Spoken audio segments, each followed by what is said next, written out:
مولاي صل وسلم دائما أبدا على حبيبك خير الخلق كلهم المرسلين وعلى آله وصحبه أجمعين أما بعد نسأل الله أن يمن علينا بالعلم النافع والعمل الصالح وأن يفتح لنا فتوح العارفين وأن يفقهنا في الدين وأن يرزقنا الإخلاص في الأقوال والأعمال اللهم آمين.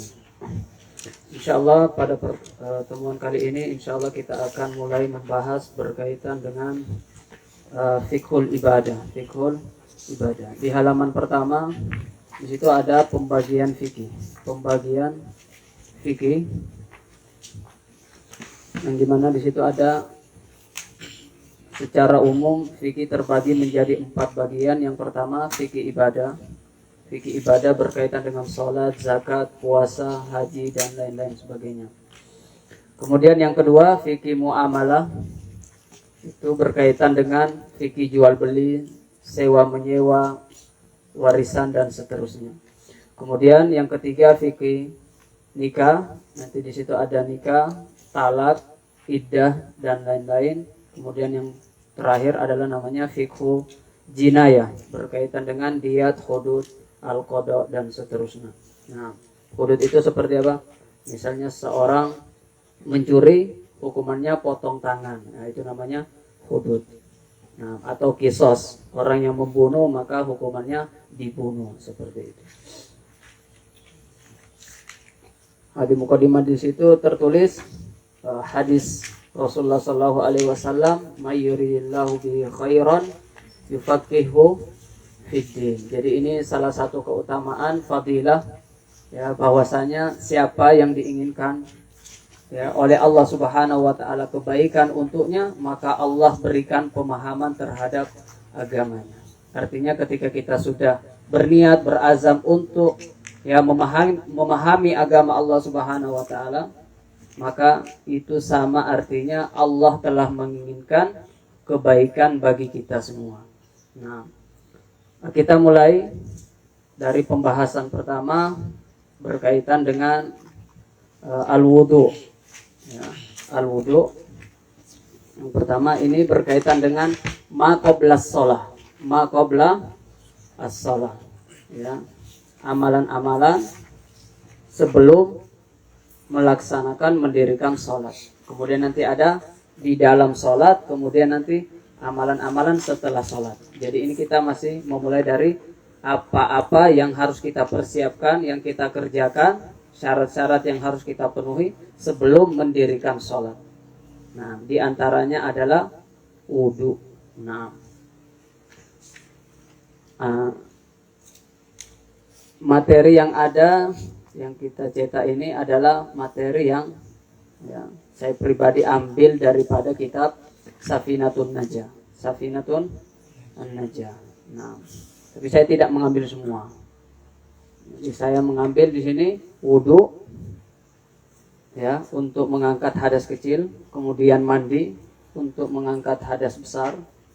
Kemudian nanti ada badal, pengganti wudu dan pengganti mandi, yaitu tayamum. Nah, setelah itu kita masuk ke pembahasan sholat dan seterusnya. Nah, yang pertama pengertian wudu. Nah, secara bahasa ma'khudun minal wadha'ah. Ya, secara bahasa wudu itu artinya al-husnu wal jamal. Al-husnu artinya kebaikan, wal jamal artinya keindahan. Jadi apa itu arti wudu? Yaitu kebaikan dan keindahan. Apa itu arti wudu? Kebaikan dan keindahan. Nah, ya karena orang yang senantiasa membasahi wajahnya dan anggota wudunya dengan air wudu, maka insya Allah ya, dia akan menjadi indah, ya, bercahaya, ya, cahaya iman. Dan begitu pula yang disebutkan dalam hadis sahih bahwasanya ya Rasulullah Shallallahu Alaihi Wasallam di antara cara Rasulullah SAW mengenal umatnya yaitu dengan apa? Dengan tanda wudunya. Dengan tanda wudunya. Nah. Inna ummati yuda'auna yaumal qiyamah. Jadi sesungguhnya umat Nabi Muhammad itu dikenali, oh ini umatnya Nabi Muhammad. Kenapa? Ada bekas wudunya. Ada bekas wudunya. Nah, kemudian secara istilah ismun lighusli a'dha'in makhsusatin biniyatin makhsusah. Membasuh sebagian anggota tubuh tertentu dengan niat tertentu. Ya, membasuh sebagian anggota tubuh tertentu di sini ya ada yang rukun, ada yang sunnah. Nanti kita pelajari secara ya, detail. Nah, insyaallah. Jadi intinya wudu itu membasuh anggota tubuh tertentu yang biasa kita basuh ketika wudu. Nanti terlepas ini yang wajib, ini yang fardu, ini yang sunnah, nanti kita bahas lagi. Dengan niat tertentu, dengan syarat harus dengan niat. Ya, tanpa niat ya wudunya tidak diterima. Nah, kemudian langsung saja pembahasan selanjutnya berkaitan dengan syarat sah wudu. Syarat sah wudu. Yang pertama di sini adalah Islam.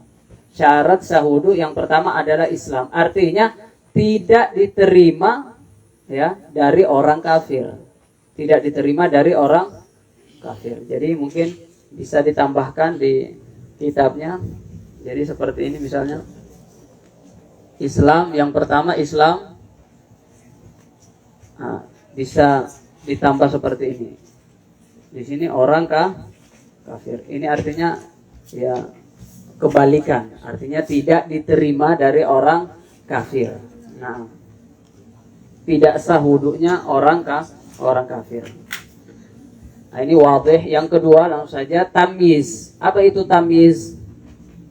Yang biasa kita kenal dengan mumayyiz. Orangnya namanya mumayyiz. Ya, di sini dikatakan mumayyiz adalah ayyafhamal khitaba wa yaruddu al-jawab. Jadi, kapan seorang itu dikatakan mumayyiz? Ketika dia sudah memahami pembicaraan. Ketika ada orang ngomong, dia sudah paham. Dan ketika ada orang yang bertanya, dia sudah bisa menjawab. Nah, itu berarti tanda-tanda bahwa orang itu sudah mumayyiz. Kalau anak kecil, kita ngomong terkadang dia tidak paham, apalagi dia menjawab pertanyaan kita, berarti anak kecil itu belum mumayyiz. Tapi kalau anak kita itu sudah paham dan sudah bisa menjawab dengan benar, maksudnya sudah nyambung jawabannya, berarti anak itu sudah mumayyiz. Nah, itu arti mumayyiz. Ya biasa kalau umur 6-7 tahun. 6-7 tahun. Ini di bawahnya balik. Jadi beda balik, beda mumayyiz. Kalau balik itu nanti ada tanda-tandanya sendiri. Nah, ada balik, ada mumayyiz. Jadi mumayyiz dulu baru balik. Mumayyiz biasanya ukuran umurnya itu 7 tahun. Anak SD itu sudah bisa memahami percakapan dan sudah bisa menjawab. Itu namanya mumayyiz. Artinya anak kecil yang wudu itu belum sah wudunya. Di sini kita membahas apa? Syarat sah wudu. Apa artinya syarat sah wudu? Artinya orang kafir wudunya tidak sah kalau dia wudu. Artinya apa? Kalau anak kecil yang belum mumayyiz berwudu, wudunya tidak sah. Wudunya belum sah. Nah, yang kedua dan juga al-majnun. Berarti nomor 2 mumayyiz, nanti beri tanda seperti ini. Beri tanda sini, tulis apa? Anak kecil yang belum mumayyiz. Apa itu mumayyiz? Yang belum memahami percakapan dan belum bisa menjawab. Itu namanya mumayyiz. Kemudian yang kedua majnun. Apa itu majnun? Ya kita ngomong sama orang gila, ya itu tidak nyambung. Itu tidak nyambung. Jadi orang gila juga kalau wudu tidak sah. Berarti kalau kita bilang syaratnya mumayyiz, berarti kita mengeluarkan apa? Mengeluarkan anak kecil yang belum mumayyiz, kemudian mengeluarkan orang gila.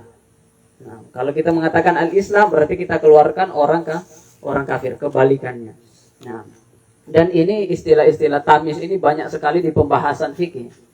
Artinya ketika sudah disebutkan syaratnya adalah tamyiz atau mumayyiz, berarti kita sudah paham. Yang tidak termasuk di sini anak kecil sama orang gila. Nah.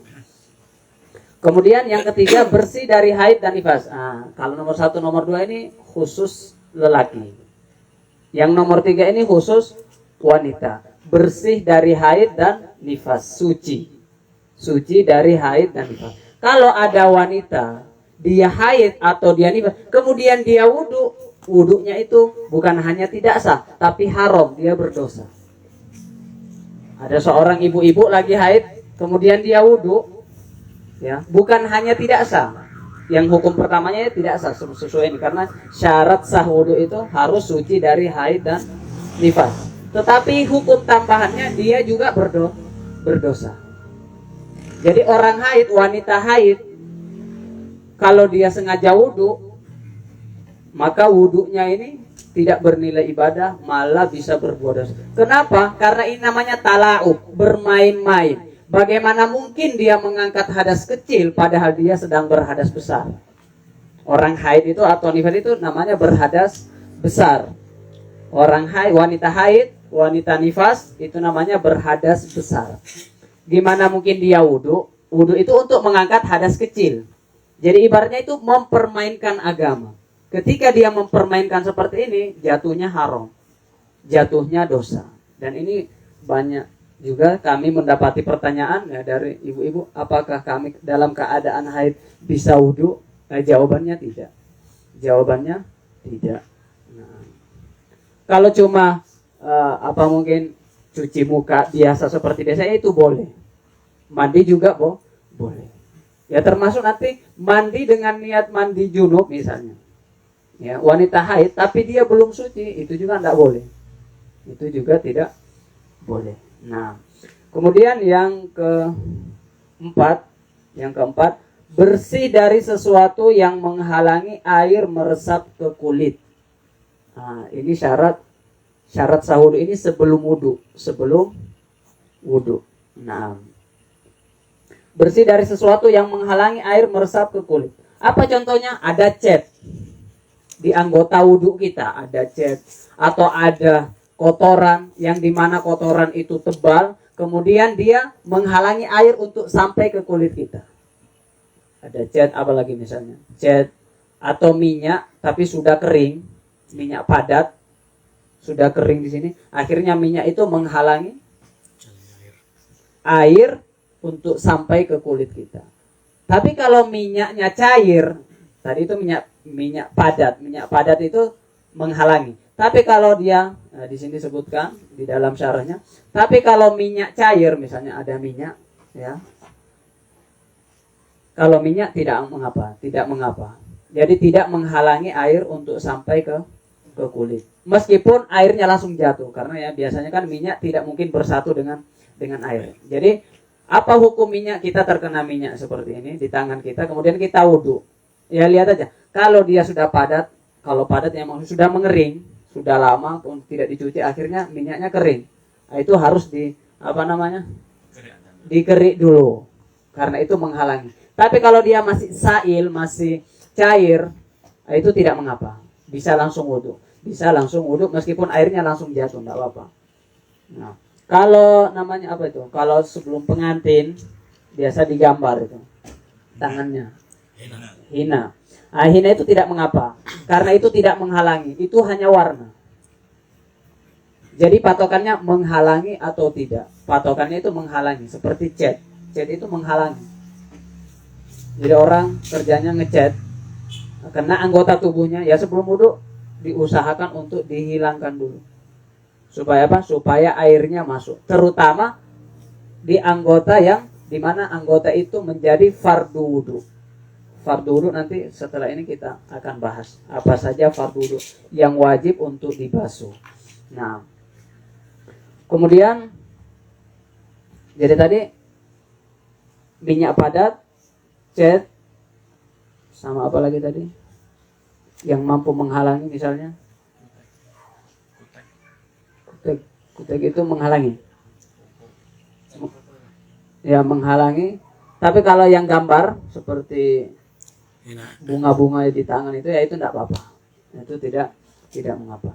Nah, kemudian yang kelima, tidak ada pada anggota wudu yang mengubah air. Apa maksudnya yang kelima ini? Maksudnya, ya, kalau misalnya orang itu wudhu, kemudian dia pakai sabun, ini tangannya penuh dengan sabun ini, kemudian langsung wudhu, nah itu belum dianggap ya membasuh anggota wudhu. Kenapa? Karena airnya itu akan berubah dari air mutlak, air yang suci mensucikan, menjadi air sabun. Menjadi apa? Menjadi air sabun. Ya, karena airnya berubah dari air mutlak menjadi air sabun, maka seketika itu bisa kita katakan ini belum dianggap. Kita setelah pakai sabun harus cuci lagi. Yang tadi belum dihitung, dihitung. Terkadang kita wudhu tapi kita pakai sabun dulu karena mungkin ada bau atau bekas makanan. Nah, kita cuci dulu pakai sabun. Nah, itu belum. Jangan dihitung itu bagian dari wudhu. Itu belum termasuk. Kenapa? Karena itu namanya air sabun. Itu namanya air sabun. Sama ketika mandi, ya, pakai sabun, pakai sampo, ya mau sabun, mau sampo, yang bisa merusak ya atau mengubah air yang mutlak menjadi air sabun atau menjadi air sampo, maka air sabun dan air sampo ini tidak sah untuk digunakan untuk bersuci. Nah, jadi orang pakai sampo di kepalanya kemudian disiram, nah itu belum sah, harus siram lagi. Setelah bersih dari sampo harus disiram lagi. Ini contohnya kalau mandi misalnya. Nah, yang dianggap itu air yang tidak tercampur dengan air sabun dan air sampo atau yang zat-zat yang lainnya. Nah, tapi kalau ada dikit-dikit ya enggak apa-apa. Karena kalau dikit tidak mengubah airnya. Tidak sampai mengubah. Tapi kalau sabunnya banyak, jadi air sabun. Yang jatuh itu jadi air sabun. Tapi kalau sedikit-sedikit tidak mengapa. Kalau dia tidak merubah bentuk airnya. Nah, kemudian yang selanjutnya, mengetahui wudhu itu wajib. Maksudnya wajib ini sebelum melaksanakan sholat. Wajib wudhu. Nah, ini kayaknya ya sudah wadih. Bahwa kita semua sudah tahu bahwa sebelum sholat ya kita wajib wudhu. Nah, jadi jangan sampai ya kita boleh sholat tanpa wudhu. Kita boleh sholat tanpa wudhu. Berarti dia menganggap wudhu ini tidak wajib. Nah, kalau kita semua yang ada di sini insya Allah sudah paham bahwa wudhu itu wajib atau termasuk syarat. Kemudian yang selanjutnya, tidak meyakini wajib wudhu sebagai sunnah wudhu. Jadi wajib wudhu itu artinya fardu wudhu, sama aja. Wajib wudhu, fardu wudhu. Fardu wudhu itu ada berapa? Sebelahnya ini ada. Nih, yang rukun wudhu kalau di sini. Fardu wudhu, rukun wudhu, wajib wudhu ya sama. Dari nomor 2 sampai nomor 5. Berarti 6 kurang 2 berapa itu? 4. Berarti wajib wudhu itu ada 4. Yang pertama adalah wajah, yang kedua tangan sampai siku, yang ketiga membasuh, wamsahu biru'usikum, ya, kepala atau rambut, kemudian wa arjulakum ilal ka'baini. Yang disebutkan dalam Al-Qur'an itulah fardu wudu. Yang tidak disebutkan dalam ayat Al-Qur'an itulah sunnah wudu. Berarti kita hafal yang 4 ini. Selain 4 ini adalah sunnah. Berarti yang wajib wajah, tangan dari ujung jari sampai siku. Adapun tangan yang di awal sebelumnya ini tidak termasuk wajib. Kalau orang wudhu langsung wajah ya tidak apa-apa. Maksudnya tetap sah. Nah, kemudian yang ketiga, ya, membasuh kepala atau rambut. Kalau botak, ya berarti kepalanya. Kalau ada rambutnya berarti boleh rambutnya. Ya. Kemudian yang ketiga, yang keempat adalah kaki sampai mata kaki. Dari 4 ini kita tidak boleh menganggap bahwa salah satunya ini sunnah.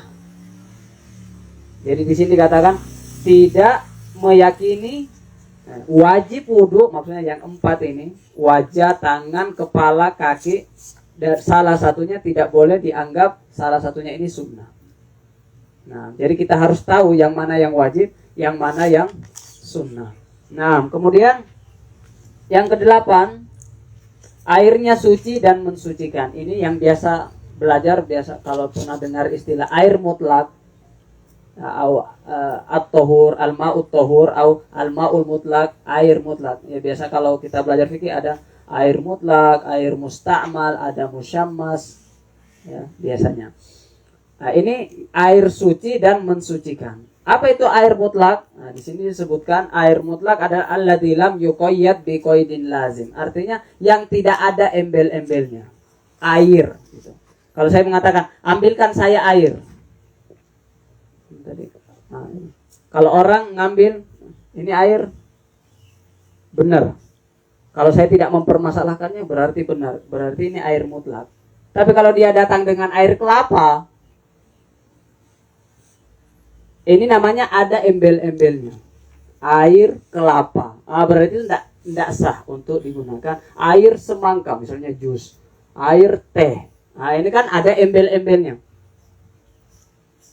Embel-embelnya itu artinya apa? Ada tambahannya. Ya, kayak air kelapa, air teh, air kopi. Ya semuanya juga air. Tapi karena air mutlak itu artinya tidak ada tambahannya. Atau ada tambahannya, tapi tambahannya ini bisa dipisah. Apa artinya bisa dipisah? Orang mengatakan air sumur. Kalau saya mengatakan, ambilkan saya air. Dia datang dengan air sumur atau air sungai. Tapi saya bilangnya air tok. Ambilkan saya air. Kemudian dia ngambil di sungai. Boleh atau tidak? Boleh. Ya boleh, karena itu air. Atau dia ngambil dari sumur misalnya. Boleh atau tidak? Boleh, karena itu air. Artinya meskipun ada embel-embelnya sumur, air sungai, tapi masih bisa dipisah kalau saya mengatakan itu air. Tapi kalau saya bilang, ambilkan saya air, kemudian dia datang dengan air kelapa atau air teh, ya salah. Ya kan? Salah. Berarti kalau ada embel-embelnya dan embel-embelnya tidak bisa dipisah, berarti itu tidak sah untuk wudhu. Berarti yang sah, apa itu air mutlak? Air mutlak adalah air tanpa tambahan, tanpa embel-embel itu. Atau ada embel-embelnya, tapi embel-embelnya bisa terpisah. Itu namanya air mutlak. Berarti kalau ditanya, apa itu air mutlak yang suci dan mensucikan? Kalau air teh itu suci, tapi tidak mensucikan. Air kelapa itu suci, tapi tidak. Air sirup itu suci, tapi tidak mensucikan. Nah, sekarang kita air mutlak itu suci dan mensucikan. Suci dan mensucikan. Maksudnya mensucikan bisa.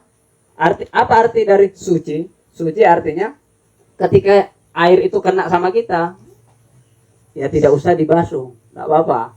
Kita nanti sholat nggak sholat kita masih sah. Itu artinya suci. Nah, mensucikan apa? Bisa, air ini bisa digunakan untuk wudhu, bisa digunakan untuk mandi. Itu arti mensucikan. Nah, foto-foto. Air kaporit itu gimana? Air kaporit tergantung nanti. Air teh, air sirup nanti. Patokannya gini. Kalau itu sudah dinamakan ini air kaporit, jadi namanya sudah berubah. Terkadang ada air seperti ini. Kita campur dengan sedikit sirup, tapi sedikit sirup. Akhirnya tidak berubah karena sedikit, maksudnya sedikit. Tidak berubah sedikit aja, mungkin 2 tetes. Nah, ini masih air atau masih bisa dikatakan air atau sudah berubah menjadi air sirup? Masih air, berarti masih sah meskipun sudah tercampur dengan sedikit sirup. Tapi kalau sirupnya ya sudah 2 sendok misalnya masuk, ya kan, atau tutup sirup itu kadang ya 1 gelas ini tutup sirup sudah berwarna jadi kuning, berarti itu namanya apa? Air sirup. Nggak bisa dinamakan air saja, tapi namanya air sirup. Nah, air sirup sama dengan kaporit. Artinya apa? Kalau kaporitnya dikit tidak merubah airnya, ya berarti masih suci mensucikan. Tapi kalau kaporitnya sudah banyak sehingga orang mengatakan, oh ini sudah air kaporit, nah berarti ya sama hukumnya dengan air sirup. Bisa bilang. Jadi hukumnya itu sama dengan si campuran-campuran itu, sama dengan kalau sedikit dan dia tidak merubah nama air itu menjadi, tidak menambah embel-embelnya, masih bisa dikatakan air, berarti itu tidak mengapa meskipun sudah tercampur. meskipun sudah tercampur. Tapi kalau yang bercampur itu merubah nama air ini menjadi air sirup, menjadi air yang lain, air teh, air kopi misalnya, berarti air itu sudah tidak bisa digunakan untuk wudhu. Jadi tergantung penamaannya. Sudah dinamakan air kaporit atau belum? Karena ya air kolam itu ya berbeda-beda dari kolam yang satu ke kolam yang ada yang kaporitnya banyak, ya tergantung tempat juga. Kalau di Ngular ini malah kayaknya nggak pakai kaporit, ya kan, karena memang sudah jernih seperti itu. Mungkin kalau di kota kaporitnya lebih banyak lagi, ya tergantung nanti kadar airnya, ya jenis airnya juga. Jadi nanti cari amannya, kalau memang ragu itu air kaporit, ya mending cari yang air yang belum bercampur dengan kaporit. Ya, kecuali kayak kolam renang di Ngudal ini ya sudah jelas kita nyemplung situ ya sudah suci. Nah, kalau yang diteteskan atau terteteskan itu cairan yang najis, itu nanti lain itu. oh ya, ya. Kalau dimasukin najis langsung najis. Walaupun sedikit, nanti ada ukurannya 2 kula. Nah itu patokannya nanti ada 2 kula. Kalau air yang banyak, patokannya nanti berubah warna, berubah rasa. Tapi kalau air sedikit, kalau sudah kemasukan najis sedikit, itu sudah jadi najis meskipun tidak berubah. Yang tadi kita bicarakan itu kemasukan sesuatu yang tidak najis seperti sirup atau teh, itu tidak najis. Tapi kalau kemasukan yang najis meskipun sedikit akan berubah, meskipun masih bening. Tapi kalau sudah masuk najis dan dia sedikit seperti ini, namanya sedikit, nah ini sudah najis. Nah itu nanti pembahasannya panjang itu nanti. Nah ini kita fokus dulu. Syukron. Kemudian, nah ini 8 syarat. Ini bagi orang yang sehat. Nah makanya ini kalau di situ, enggak tahu, di sini dipertebal. Syarat ke-9 ini sebenarnya dan 10 ini saya gabung. Ya. Kalau di kitab ini 10. Jadi syarat yang ke-9 ini sebenarnya 2 ini. Yang pertama masuk waktu dan mualah. Syarat ini yang terakhir ini khusus bagi, di situ penjelasannya di bawah, bagi yang terus-menerus berhadas. Ini bagi orang yang sakit. Berarti syarat sah wudu bagi orang yang sehat nomor 1 sampai nomor 8. Kemudian nanti kalau laki-laki berarti nanti nomor 3-nya tidak termasuk, bersih dari haid itu tadi. Ini secara umum ini maksudnya untuk laki-laki dan perempuan. Kemudian nomor 9 ini ada syarat tambahan. Ada 2 syarat tambahan bagi orang yang sakit. Sakit apa itu maksudnya? Orang yang terus-menerus berhadas. Contohnya salisul baul. Apa itu salisul baul? Kencingnya sering keluar. Punya penyakit, ada orang punya penyakit sering keluar kencingnya. Nah, ini namanya orang berpenyakit. Nah, nanti mereka punya hukum khusus. Nah, atau wanita yang darahnya terus keluar padahal bukan lagi waktu haid. Namanya istihadah. Namanya istihadah kalau pernah dengar. Jadi ada haid, ya, ada nifas, ada istihadah. Istihadah tetap wajib sholat. Nah, ini namanya darah kotor atau darah penyakit. Biasanya ada orang mengatakan apa? Darah penyakit. Jadi waktu haidnya sudah lewat tapi masih keluar darah. Nah, itu nanti hukumnya di bab tentang darah. Kalau yang pernah belajar tentang darah wanita. Nah, yang intinya kalau laki-laki ya enggak mungkin istihadah. Ya, kemungkinannya yang tadi itu kencingnya sering keluar. Nah, dan beberapa hari lalu saya juga dapat pertanyaan orang yang kena penyakit ini. Ya, semoga di sini semua sehat, ya kan? Masuk waktu dan mualah. Jadi kalau kita orang sehat, ya, nanti nih misalnya mau sholat asar, ini waktu asar belum masuk, kita wudhu sekarang, kalau belum batal, wudhu ini sudah bisa digunakan untuk sholat asar, meskipun wudhunya belum masuk waktu asar, karena kita sehat. Tapi kalau orang berpenyakit seperti yang tadi, berhadas terus, kencingnya sering keluar, atau misalnya wanita sering darahnya masih lanjut meskipun masa haidnya sudah selesai, namanya istihadah tadi, maka orang seperti ini wudunya harus ketika masuk waktu. Tidak bisa dia wudhu sekarang untuk sholat asar. Kapan dia wudhu? Ketika azan asar. Ini bagi siapa? Orang yang sakit. Orang yang sakit. Nah. Kemudian yang kedua, mualah. Apa itu mualah? Setelah wudhu, kita orang sehat, kita wudhu, tidak langsung sholat, itu masih aman. Tapi kalau mereka orang yang sakit, yang terus-terus berhadas, setelah wudhu langsung harus sholat. Tidak boleh ngopi dulu, tidak boleh nongkrong dulu, makan mie ayam dulu, terus sholat.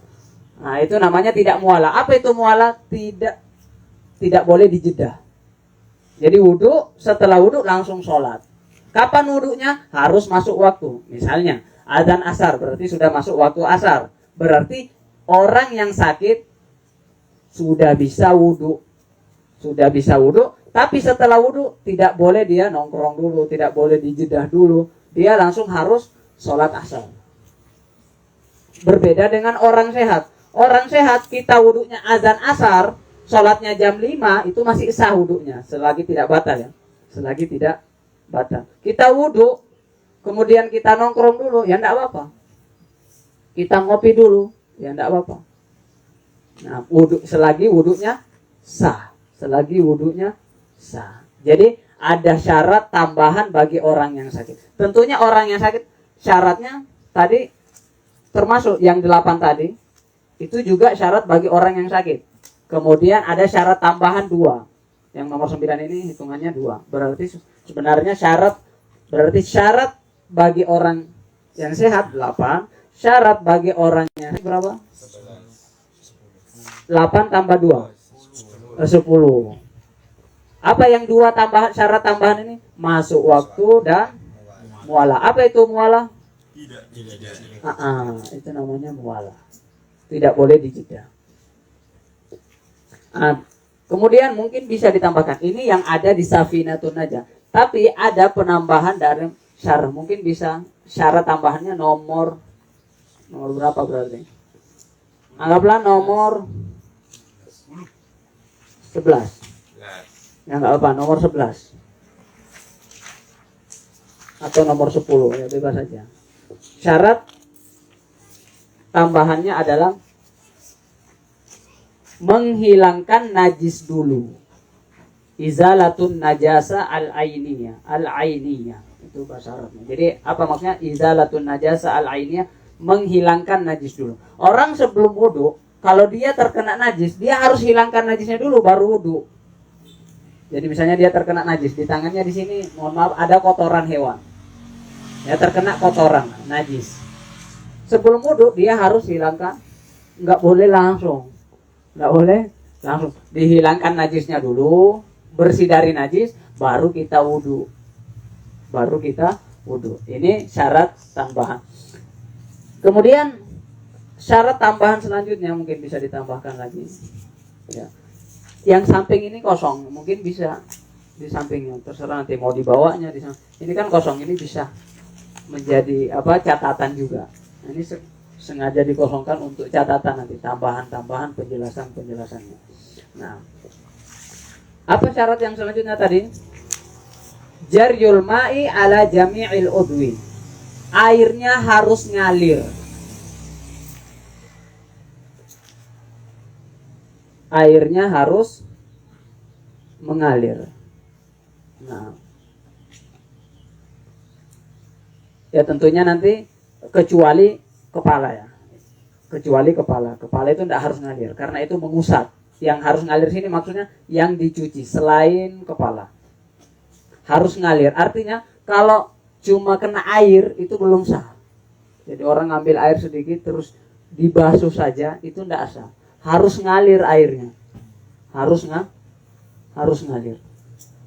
Kalau dalam mazhab Syafi'i itu tidak harus digosok. Yang penting sudah kena air, misalnya di sini ada sungai atau kolam. Kita masukkan tangan kita seperti ini. Kemudian diangkat, itu sudah sah. Atau kaki kita masukkan seperti ini. Misalnya mau membasuh kaki. Membasuh kaki itu kita masukkan seperti ini di dalam kolam. Misalnya sudah sampai melewati mata kaki kita, kemudian kita angkat, itu sudah sah menurut mazhab Syafi'i. Intinya harus mengalir. Jadi tidak cukup untuk dibasuh. Nah, kemudian syarat yang selanjutnya, dan ini penting dan mungkin terakhir, ya, tahaqqul muqtadi. Tahaqqul muqtadi artinya yakin bahwa dia berhadas.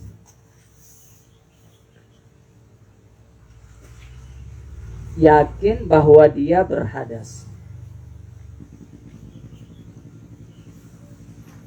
Nah, ini penting, ya, ini penting. Sekali lagi ini penting. Syarat yang ke-13 ini, yakin bahwa kita itu berhadas. Kita kalau mau wudu, ya, wudu kita ini untuk apa? Untuk mengangkat hadas kecil, atau untuk wudunya belum batal tapi mau wudu lagi, itu namanya hanya memperbaharui. Jadi beda. Apa artinya tahaqqul muqtadi? Artinya, ya, kita harus yakin bahwa kita itu dalam kondisi berhadas sebelum wudu. Bahwa maksudnya dengan kata lain, wudu kita yang tadi, yang barusan itu sudah batal. Dengan kata lain, wudu kita yang tadi batal. Gimana Ustaz kalau ragu? Batal nggak ya? Yang saya ingat tadi saya wudu pas zuhur. Dari zuhur sampai asar, mau sholat asar, ingat, lupa, batal atau tidak? Berarti jawabannya apa? Tidak batal. Tidak batal. Selagi kita tidak yakin bahwa kita berhadas, ya, keluar dari, ya, keluar rih, keluar angin, atau kita masuk kamar kecil untuk buang hajat, ya, selagi kita tidak ingat, berarti wudhu yang duhur itu masih sah. Masih sah untuk digunakan sholat asar. Kenapa? Karena saya yakin, tadi saya wudhu, yakin. Saya ingat saya wudhu tadi. Sebelum duhur itu saya ingat, oh tadi saya wudhu. Saya yakin. Dan saya ragu antara asar, zuhur dan asar ini saya ragu. Apakah batal atau tidak? Artinya ragu. Ragu ini tidak bisa mengalahkan yakin. Dalam kaidahnya, ya, al-yakinu la yazulu bisyak. Ini kalau yang pernah belajar kaidah kubro, ya, dalam ilmu fikih ada 5. Salah satunya al-yakinu la yazulu bisyak. Dan ini membantu kita dalam banyak sekali persoalan di dalam kehidupan kita beragama. Bahwa kalau kita sudah yakin, kemudian ragu, berarti yang menang yakin atau ragu? Yakin. Artinya apa? Yakin wudu, artinya yakin suci.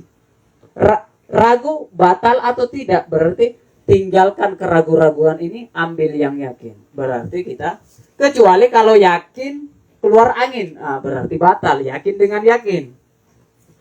Berarti yakin ini hanya bisa dibatalkan dengan keyakinan juga. Kalau hanya dengan keraguan, oh tadi batal nggak ya? Berarti itu namanya, kalau sudah seperti itu, berarti itu namanya ragu. Dan ragu itu tidak bisa mengalahkan keyakinan. Artinya hukum yang kita ambil adalah yakin. Berarti masih suci. Dan wudhu zuhurnya masih bisa digunakan. Jadi dia ingat, saya hari dari zuhur sampai asar saya tidak pernah ke kamar kecil, misalnya seperti itu. Dan tadi saya ingat saya tidak pernah keluar angin, misalnya seperti itu. Dan tidak ada yang membatalkan wudhu saya, berarti wudhu saya yang zuhur masih sah untuk digunakan sholat asar. Karena apa? Ya tidak sah kita wudhu, kita masih dalam keadaan suci, kemudian kita pergi wudhu dengan niat untuk mengangkat hadas kecil, itu tidak sah. Itu seperti main-main juga, seperti hukum yang tadi itu. Orang haid kemudian dia pergi wudhu, itu namanya bermain-main. Ngapain kamu wudhu? Padahal kamu masih suci. Nanti beda lagi memperbaharui wudhu dengan itu, hukumnya lain itu. Nah sekarang, berarti sikap kita seperti apa? Ya bisa langsung sholat kalau ragu.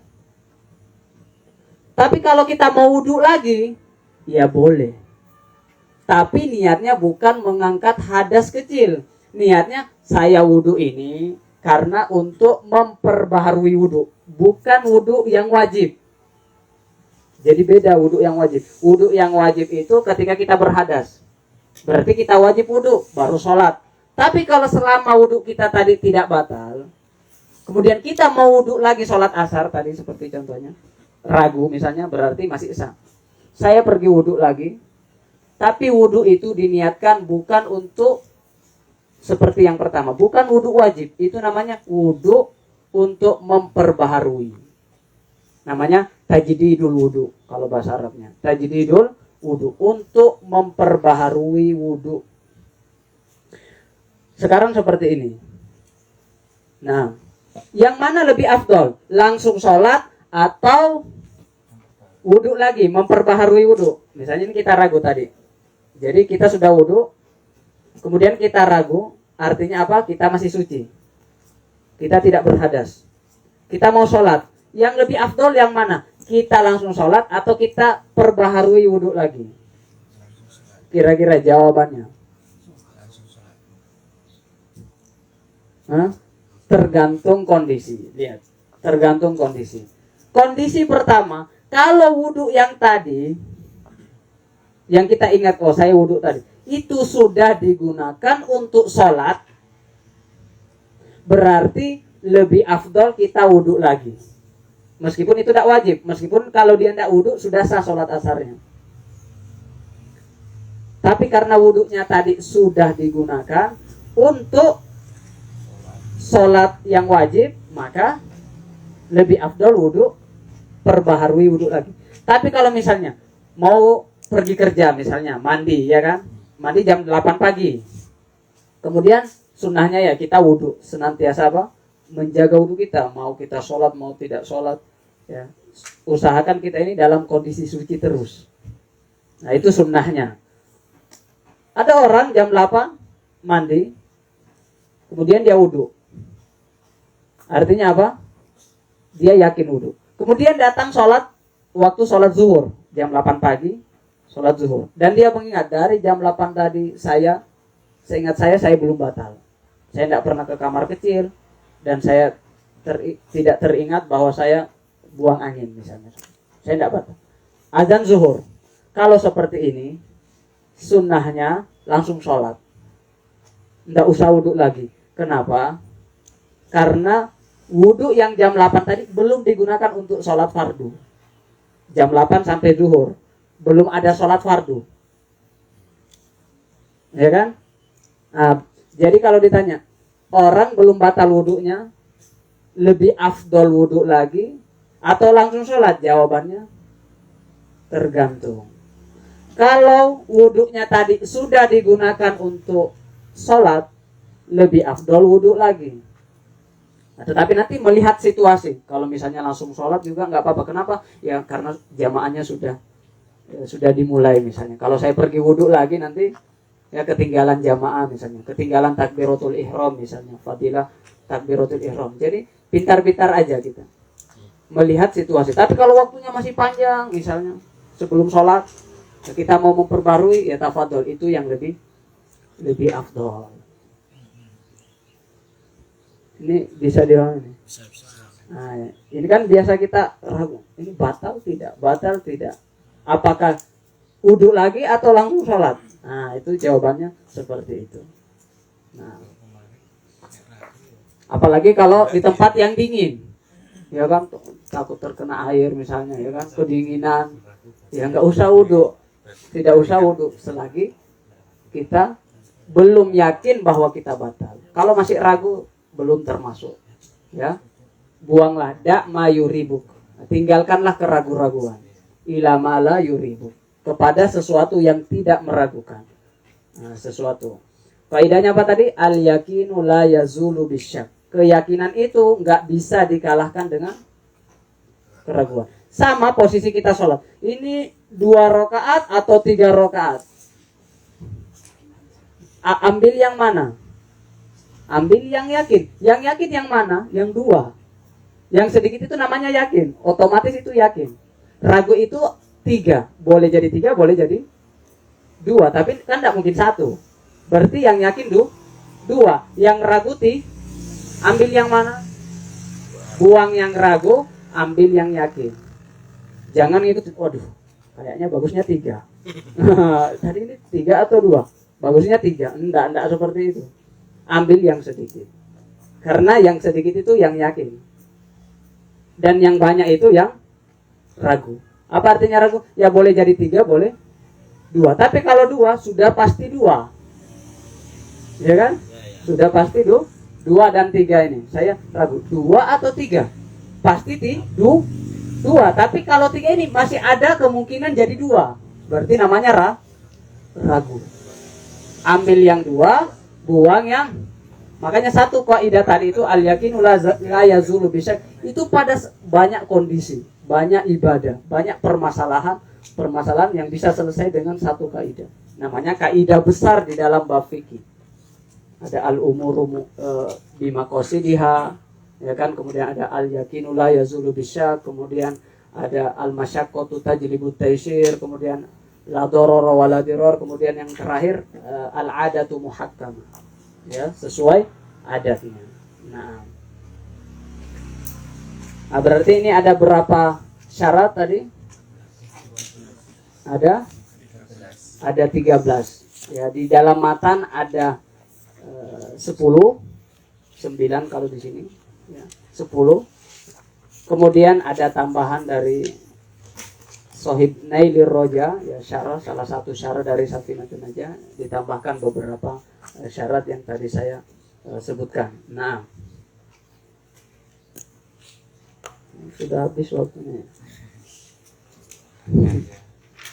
Yang intinya saya tidak berhenti untuk mengulangi, ya, bahwasanya kalau kita baca hadis Jibril, tahu hadis Jibril yang pernah ngaji Arba'in Nawawi, hadis kedua yang panjang itu, akhbirni anil Islam, akhbirni anil iman, akhbirni anil ihsan. Itu ada 3 pertanyaan yang dikatakan dengan tingkatan agama. Tingkatan agama itu ada 3. Yang pertama Islam, yang kedua apa? Iman, yang ketiga ihsan. Masya Allah. Yang ketiga, yang paling tinggi yang mana? Ihsan. Yang paling rendah Islam. Yang paling banyak yang mana? Orang muslim atau orang mukmin? Orang muslim. Yang banyak itu kalau mau lihat orang muslim itu Idul Fitri, Idul Adha, itu orang muslim. Mau lihat orang mukmin salat subuh. Nah, itu orang mukmin. Nah, orang Islam yang Idul Adha, Idul Fitri, itu namanya orang Islam. Nah, itu yang lebih banyak. Dari 3 tingkatan ini kita keluarkan ilmu yang wajib kita pelajari, berarti ada 3. Ilmu yang berkaitan dengan rukun Islam namanya ilmu apa? Ilmu yang mengkaji tentang rukun Islam atau tingkatan pertama yaitu Islam namanya apa? Ilmu ini. Ilmu fikih. Rukun Islam itu ya sholat, zakat. Itu dikaji dalam ilmu fikih. Nah, berarti ini satu ilmu yang wajib kita pelajari sebelum mempelajari ilmu apapun. Satu. Yang kedua iman. Ini namanya ilmunya namanya apa? Akidah.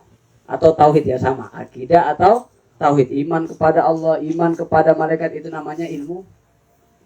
Yang ketiga ini, yang terakhir, ihsan. Ini ilmunya namanya apa? Yang ketiga ini loh. Kan ilmu wajib itu ada 3. Itu diambil dari 3 tingkatan ini. Islam, iman, ihsan. Islam ya fikih, iman ya akidah atau tauhid, dan yang terakhir ihsan. Tazkiyatun nufus, pensucian jiwa dari penyakit-penyakit hati. Ini 3 ilmu yang harus kita pahami, bahwa ketiga ilmu ini wajib untuk kita pelajari sebelum kita mempelajari ilmu apapun itu. Fikih, akidah, tazkiyatun nufus, Islam, iman, ihsan. Nah, mungkin kita cukupkan sampai sini. Kalau ada pertanyaan kita buka setelah kita tutup, tapi bebas nanti. Nah, tatim ya, doa kafaratil majlis.